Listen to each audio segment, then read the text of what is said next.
Welcome back to Culture Shocks with Fredrik and Stefan. Yes. Today we're doing something a little bit dangerous because Fredrik really wants to get me canceled. So there's a new hashtag cancel Tyrone.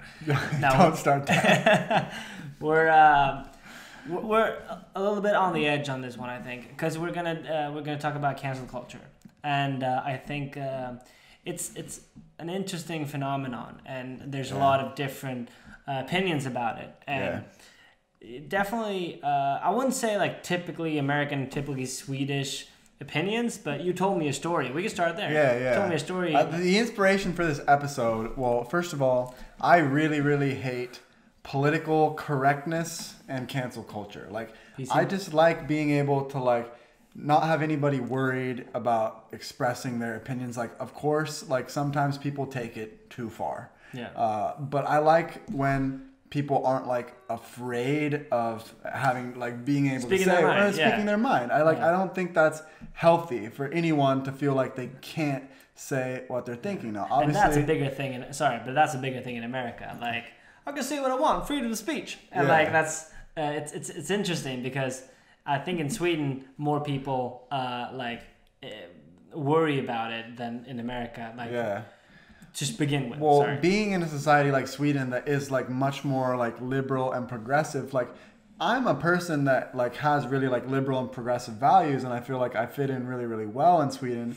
But I think in the spots where we take it too far in America on that side is where we like kind of restrict what people feel like they can comfortably say or like what they're allowed to say. Yeah. And it's almost like when you take this idea of everybody has a right to feel safe and accepted and you want to spread positivity. Yeah. Like, of course, like that is a value that I value as well, but at what expense when you really can have a negative impact from really restricting. Yeah. And I feel like this is sort of a thing in Sweden where people are almost in some ways afraid to speak their mind sometimes.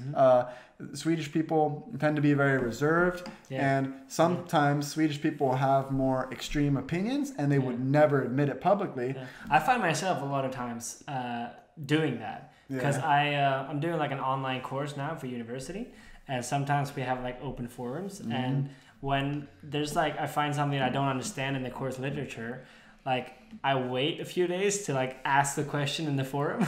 Because I'm like, maybe this is obvious, I just don't get it. So maybe some other stupid guy would like ask the question and I'll figure it out. Totally. It's I don't know, it's strange because whenever someone asks something in that forum, like everyone's really helpful and I think everybody learns from it. Yeah. But I just sort of find myself being hesitant about posting it. Yeah. Well, it's sort of like the same concept of like when I am struggling with my Swedish, like if the conversation's really advanced and I don't want to be like the dumb guy that's like, excuse me, what's going on here? In a matter of words, like that's similar. Yeah. But it's interesting, like Swedish people, for example, it's like really taboo to be like a Trump supporter in Sweden. Like the vast majority of people 100%. Very much against Trump. And also like the SD party, which would be the Swedish equivalent of like the conservative policies on immigration and these sorts of things. They capture like 20+% of the vote, right? In Sweden? Around 20%? 17.5% last election. So, but they're the third biggest party. Yeah, so almost 1 in 5 Swedes actually cast their vote for this party. Yeah. But it's almost like if you publicly come out saying that you support this party, it's like it's people are afraid to publicly say that they support it. No, definitely. Like and some people are willing to like be open and discuss it, and some people they're like, there's nothing to discuss. These guys have like Nazi roots and. There's just nothing to discuss. Like these people are bad people, period. Yeah. And I think that has to do with the information that you have, what background you come from, what news outlets you read, as in like anything ever nowadays. But it's definitely a tricky question, which sort of binds into the cancel culture because the one thing that we haven't gotten to yet is the story. So that's why we're talking about it. What kind of it's something that sort of bothered me that we've gone this far in America. So I am an avid watcher of The Bachelor. Nice. It's a show Nice. that I like to watch. Normally I would get into it with my mom when I was back home. I'd be like, who's gonna watch The Bachelor? And by episode 3, I'd been watching it out of my peripheral vision for the first 2 episodes, and I'm like, I was hooked by episode 3, sort of thing. Nice. So then I just got kind of, I know it's garbage TV. I respect you, bro. Don't It's worry. garbage TV, but I love it. All right. Yeah. Nothing Everybody wrong with does. that. You know how popular that show is? It's so So- popular. But it's sorry. I just need to say something about The Bachelor. No. It's just strange because like the whole concept of The Bachelor, like 30 chicks going somewhere chasing one guy. Yeah. It's so like not today, you know. It's like everything, especially in Sweden, we're debating with like feminism. I'm not saying this is like the show is not feminist or whatever. Yeah. It's just the whole idea of having 30 chicks chase one But they have guy. The Bachelorette too. Yeah. Where all the guys chase the girl. Yeah, definitely. So I'd but say wasn't it's The Bachelor the first? Like, wasn't there a few seasons I before think The there was Bachelorette like 5 or actually 10 came? years before The Yeah. Bachelorette came. But a really early version of that I watched when I was like 12 was A Shot at Love with Tila Tequila. Oh, really? Yeah, which is like Same it was idea. on MTV. Yeah, Okay. it was like different. It was the same thing. Yeah. Dude, I want to reproduce The Bachelor like on my YouTube channel. Dude. You know, like just be like the Put it in the comments. like the self-proclaimed Bachelor of Sweden, and then just like put a what's the like a consent form in my Tinder bio. Like, do you want to participate in the freaking? See, I'm gonna go ahead and tell you not to do that. Yeah, no, I won't do that. But it'd be great content. You know, it's like if we can Anything produce for content. if we man. can if we can produce like the Swedish Bachelor on TV, which by the way they have 2 bachelors Yeah. in the Swedish Bachelor. Yeah. How the heck does that work? Yeah. Yeah, I know they do, Yeah. right? Yeah. So I'll just be like My the friend was working self-proclaimed on- like third yeah. bachelor. Like, But dude, yeah. my friend was working on like the last season, the production of it. Mm-hmm. The girl that I was gonna have the party with, Ebba, you know, Yeah. shout out Ebba. She was working on the production, and they all went to South Africa, and was like doing. There was like a house on like the savannah. It was all unreal, Yeah. and I'm like, that's cool. Yeah. But like, can you imagine the cost of flying down like all these people? Dude, the production budget is insane for these type of shows. I'm like, just rent a huge house in the archipelago. Like, it wouldn't be as cool, but damn money, man. Yeah. Like, No, I mean it would still be cool for Yeah, me. right? But like for me coming from the US, like makes sense to have the Bachelor in the US. So then when I heard about the Swedish Bachelor and they're flying across the world to film it, I'm like, how the heck does that Yeah, work? what do you call the Swedish Bachelor? It's in Yeah. South Africa. It's like, what is this? Yeah, strange. So anyway, back to Anyhow, the story. yeah. So the host of The Bachelor in America, Chris Harrison, he's been the host forever. He's like the face of the franchise for The Bachelor. All right. And they right now they have the first ever black bachelor, who, by the way, is an amazing bachelor, because we've had bachelors in the past that they reward the drama girls. Yeah. They just they handle it terribly, but this guy has just been like class act every step of the way. Amazing bachelor. Has it been all white bachelors prior to this? Yes, we've had a black bachelorette in the past. Okay, cool. But this is the first black bachelor. That's crazy. He's knocking it out of the park. Great job. But one of the girls on The Bachelor, she's from the South, from Georgia, and she attended a party in college. Now, college parties can get crazy themes sometimes. I had some crazy themes at my college parties. We had CEOs and office hoes, and we had ABCs, What? anything but clothes. You know, people are wearing CEOs and all, office you know, hoes? all sorts of stuff. Yeah. That doesn't make me a sexist because I attended the CEO and office hoe And party. you- There was females at the party that dressed up like CEOs. And you were the hoe, right? And I was Yeah. dressing up as a hoe. Yeah. I think I was wearing my Wolf of Wall Street You're attire. wearing this. Yeah. Anywho, that's beyond the story. Yeah. Sorry. Yeah. So anyway, I this get it, I girl get it, I get it. attended a party which was a theme that is sort of despicable. It's a bad theme party. It was a antebellum themed party. What's And that? antebellum basically means the South America before the Civil War. So I guess the theme of the party was like the girls were wearing like the older style dresses that the girls back then would wear in like the early 1800s, and the big sun hats. Yeah. And, What would guys wear? Like you like know, Leonardo DiCaprio in frickin' Django? Like Yeah, that yeah, sort of exactly. outfit? Like Yeah. that sort of attire. Dude, what would the black people wear? Yeah, no, that's the point. Like you can't Jesus. throw a Oh, party like based on that time period in today's day and age, because it's sort of inappropriate, especially considering all the turmoil and divide that we have in America. Like, I don't agree with the theme of the party, but when was it? This was in 2018, so 3 years ago. Oh, it was kind of recent. It was sort of recent. So this girl's photos of her at this party surfaced on the internet, and she started getting hate from pretty much everywhere. Right? Because it's despicable that she was at this party, blah blah blah. So it was just a party that nobody would be proud of going to, especially given the circumstances. So but she was like, college booze, I'll go. Shit. So this girl, she gets tons of hate from the internet, like basically all over. Everybody Twitter, was, Facebook, Instagram. calling her a racist and this and that. I don't know the extent of it. I just read a little bit about the story, so I'm not an expert on it. But from what I understand, she was getting all kinds of hate comments and mean comments from the internet. And the host of The Bachelor, Chris Harrison, basically tried to like stand up for her and say, hey, look, like she didn't mean anything by it, and let's try to show a little bit of compassion towards this woman, basically, and try not to. What did he like post something and like tagged her and like boom out there? I'm not 100% sure how it went down, but from what I understand is basically he took the side of defending her. Like, hey, there's no reason to ruin this girl's life over a party that she went to in college, and then he sort of got thrown under the bus as well. And everybody's like, wow, you're perpetuating the problem.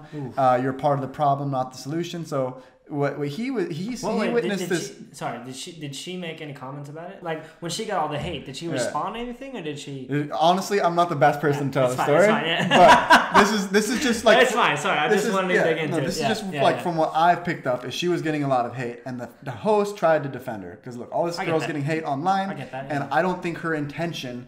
Like, I don't think she was a racist person. Yeah. It was just a bad decision in college, and she was getting a lot of hate for it. Yeah. And so, was she dressed out, you think? Yeah, she was dressed up in the full southern dress, blah, blah, blah. Those are the pictures that were surfacing online. Oh, yeah, that's right, yeah. So, basically, the host tried to defend her, and a week later, basically everybody was jumping on him, saying he was racist and perpetuating the problem. And he basically said that he was going to take some time away. Now he's stepping away from the show so that he can educate himself and become more educated. And so the version was that he is stepping down, not that he got fired? Yeah. But who knows if the network was like, all right, you have to. He wouldn't step down to educate himself. Like, that's just I mean, honestly, like that's just the network telling him to do that. Which is, I mean, in my opinion, like my first thought about this is in Sweden. There's been a lot of discussion between racism and racist acts. Yeah. So like, I'm without knowing or like knowing anything about this story really. Yeah. It sort of sounds like she's not a racist person. No. But she committed a racist act by going to the party, not really knowing about it, and to me, this is kind of one of the bigger issues with the cancel culture and society today is that the old rule that you say like if you don't oppose it, you're with it kind of thing. Yeah. Like if she didn't approve of this party and like she would actively try and like shut it down or like just like, I'm not going to go to this. It doesn't feel right. But I'm pretty sure she didn't put too much thought into it. Her friends were going, it's college, whatever. Like, we live once, blah, blah, blah, kind of thing. And she goes there and doesn't really realize it's a racist act to do it. Because in my opinion, it is. But I definitely understand how it happens too. Yeah. So, I don't know. It's tough. But definitely that sort of treatment on the internet, just getting loads and loads and loads of hate without like being given the chance to like explain herself and people like sort of listening. What's there to explain really? It's just sort of sad because I think the thing that I hate the most about cancel culture and canceling people is it's sort of like we take sound bites and clips and photos from a long time ago out of context. Yeah. We take it out of context and we make these people out to be bad people when really they just made a bad decision. Yeah. They're not a bad person. Yeah. And you don't think about the consequences like that. And I know what it was like in college in America. We had parties that, they weren't the most tasteful things in the world. Like we had a redneck wedding and everybody dresses up like a hick and we got hay bales and we would marry off a freshman boy to a freshman girl at the redneck wedding. Oh And God. we would, the sorority girls would send over strippers for the bachelor party. And then we'd send over our freshman boys that would strip. And we loved it. Yeah. Everybody loved it. Everybody. Every single person. It was Loved crazy. it. And this was crazy my first year of college. And then this was You got around the used to it. time. Yeah. This was around the time that the university started cracking down, and then we weren't allowed to have strippers at the parties anymore. Oh, bummer. But it was like the freshman boys wanted to do it. Yeah. They wanted to go. They weren't going full nude, Yeah. No, but just they you wear having a good Speedos, time. like- Yeah, they're just having a good Oh, time. wow. So, This is just. I feel like Sweden is like way ahead on these sort of things. Like sending strippers to a party as a joke. Like maybe if you're like 10 really close friends and you're doing it as like a joke for someone. Oh, you should have seen our midsummer party. Yeah, but oh my God, it's really, why did we choose this topic? It's so like it's on the edge, and I think it's really a balance between I don't know. So there's a story, right? Back when I think Me Too was one of the hashtag Me Too, the movement was one of the big things that started cancel culture. Maybe, I don't know. That's what I think. Yeah. And basically, there's this TV personality in Sweden called Martin Timell, and he's like a carpenter in this Swedish TV show called Äntligen Hemma. So they renovate like really old houses and make them really nice. And I watched him growing up, like every week, and like everyone knows who he is basically. And he's just like this sort of cozy, like freaking carpenter guy who's just like average Joe, whatever. And then like one of the first big cases of Me Too in Sweden was someone accusing him of like groping at one of his parties, basically. So he had like a summer house out in the archipelago, really close to where I have mine, actually. So I know like his house and everything, so it's kind of weird, but it's a different island. And so they had been having all these parties, and like some girl was stepping forward and saying like, he was touching up on me, and like it was awkward and all this stuff. Or in the words of Donald Trump, when you're famous, they let you do it. Yeah, right? And you can get elected president. See, that's just the number one, like, wow, America, Sweden. And mainstream media here in Sweden, like, just 100% like convicted him from the start. Yeah. And like all the headlines were like, he did this and he did that and he's accused of this, and which basically in the media means like, he's convicted. And everyone reading it, like, I was walking around the store for the first 2 months, I thought like he was like convicted, like he was caught like doing it, like, or just like actually caught, like someone filmed him or whatever, that's what I thought. But then when I read into it, it was like, he's accused of it and they're gonna go through a trial. And like, maybe like 1 week after the first accusation, he got fired from the TV channel. And he wasn't even proven. No, like, exactly. It's like guilty until proven innocent. I'm not saying he did it or he didn't do it. I'm just saying like, there's a justice system put in place to just like help with these sort of situations, right? And they went to court and he wasn't convicted. Sorry, and he wasn't convicted. He got to keep his house. He ended up in prison. No, shit! Cut it out. No, he wasn't convicted. But he's still convicted by the people, basically. Yeah. To put it, like, vaguely. And maybe he did. Maybe there's a lack of evidence or whatever. I'm not the one to say. It's just really tough when we decide to convict someone. When, there are no proof. Maybe they did do it, maybe they didn't, but where's our society in 10 years if the public keeps convicting people? I don't know. It's definitely hard enough to crack. And also, Me Too was about like hearing these complaints and understanding what big of a problem it is. And a lot of the effects of Me Too was really amazing, and like shining a light on the issue. Which it really did. Definitely, which is good. But also like the issue of, all right, so we have all these accusations, like how do we make out which are true and which aren't? And not saying that some people would step forward and lie about it, but you never know. Yeah. You just with anything in life, you just don't know. Yeah. When it comes to crimes and everything. And I think the Martin Timell story is sort of similar because his career just went down the drain. Yeah. No one wants to touch him with a 10 feet pole now. Still. And it's sad. And this could have, I'm not saying it was made up, but there's a chance that there's, famous people out there whose careers have been ruined by a comment that may not have even been true. Yeah. And there's no way of knowing. Could have. Which is And then crazy. they're like scumbag rapists who walk the streets. Yeah. It's, I don't know. I think cancel culture is dangerous because,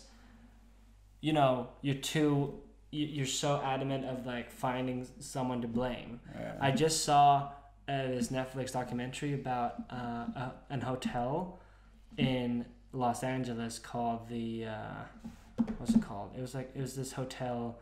The Scary Hotel. The Scary Hotel where like stuff. Janina and Sophia, shout out to them. They stayed at that hotel. And survived. They did? No way. And they didn't even know that it was a bad place to be. Really? Yeah. It's like in the middle of the really bad places. Yeah. And they found this girl in the water tank on the roof. She was dead. Sorry, I spoiled the whole series, but she's dead.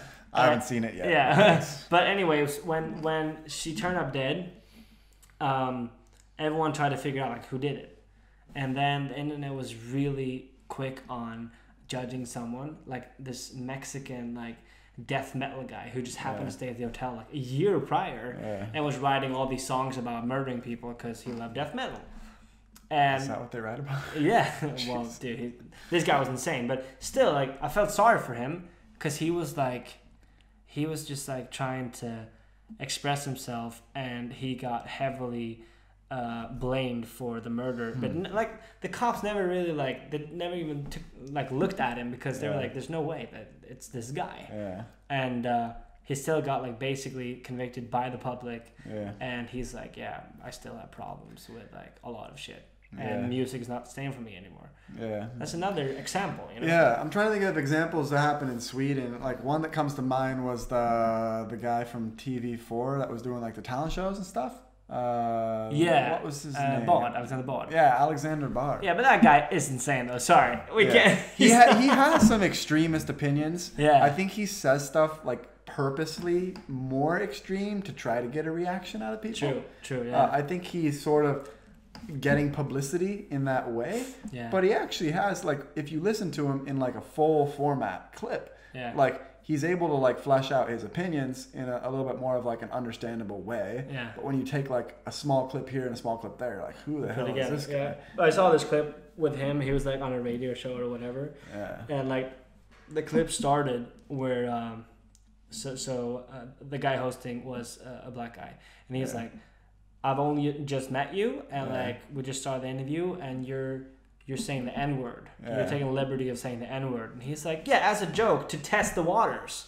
Yeah. And he's like, yeah, but still, like, I don't care if you're testing the water. Like, you're saying the N-word, and, like, it's disrespectful. He's like, yeah, but, like, it's to test. Yeah, but that's racist. No, you're lying. He's like, no, you're lying. I'm not racist, but you're lying about me. Do you think, okay, so it seems like Alexander Bard's one of two things. He's either racist 100%. or he's dumb. 100%. Or no, maybe not dumb, because he's not dumb. He's actually pretty smart, but he's either racist or he's socially unaware. You know what I mean? Dude, I don't think he's racist. I just think he's socially unaware. Yeah, maybe. Like he's just socially awkward. Yeah. He doesn't really like. I don't know. I don't want to sit here and defend him. No. But it's weird. It's weird because like he's been in like. He's been famous for 20 years. Yeah. And people have sort of known him to be a little extreme. Yeah. But only like as of lately, the last like year or so, like the kind of reactions has made society sort of cancel him or whatever. And I don't know enough about him. I haven't seen enough about him. Dude, like I would love to like sit down and like talk to him and like try to figure out what's going on in his brain. Yeah. Like maybe we should like try to get him on the podcast. Dude, like why not? How crazy would that be? We would be the only podcast to touch him. Like, why not? Well, maybe we should just go to the Martin Timell afterwards. Yeah. Hey man, like no, I want to know what's like going on inside these people's minds. Yeah. Like that's exactly. I think it's really interesting because we're not saying that that they are racist or that they're not. That's not up to us to judge. But it's just interesting to hear like, all right, what's it's sort of like the scenario of that black guy in America that he started gaining friends within the Ku Klux Klan. Have you heard that? No. There's this one dude, and he's like, he just took it upon himself to like befriend members of the Ku Klux Klan and turn them. Really? And he managed with like 10 to 15 people in like 10 years. It took like a long time. Huh. Yeah, but I'm not saying like, well, it's sort of like that scenario because it would be interesting to like, because that interview, it gets heated so fast and then it clips and everyone just hates him. Yeah. Which I understand the reaction. I really do because that's dumb.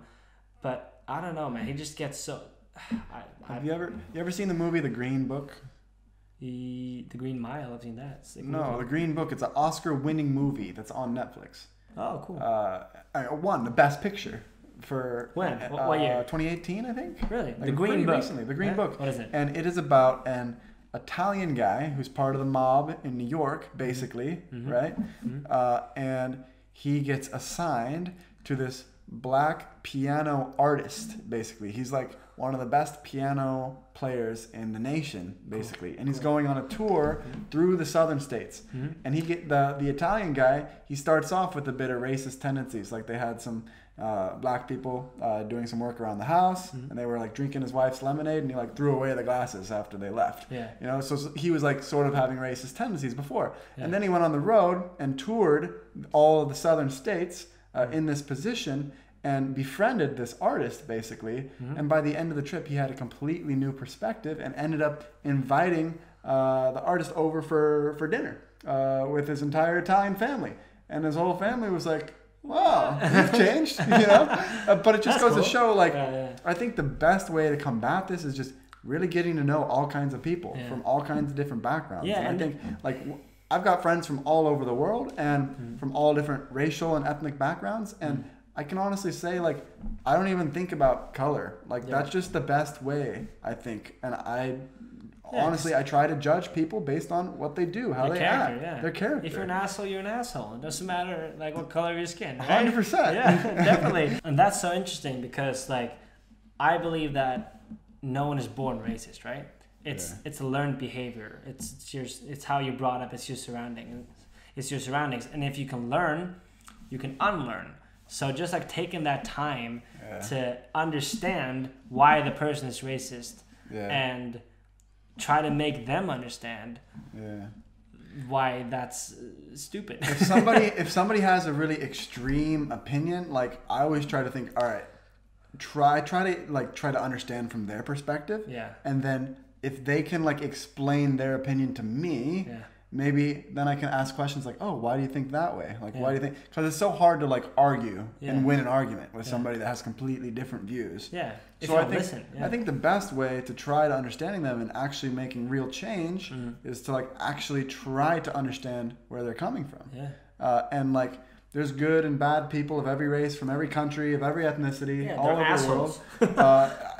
I mean, for me, the race totally doesn't make the difference there. But maybe some people have had really bad experiences. Yeah. You know? Yeah. And just like bases their entire view on that. And just what you said about like really listening to other arguments, like something that I tend to do when I discuss with people is just to ask them questions or just like maybe contest what they're saying. Yeah. Just like, so what if that's not the reason? So a lot of times me and my girlfriend fight about like stuff like that because she thinks that I have a completely different opinion about something, but I'm just asking her like, all right, but what about this? What about that?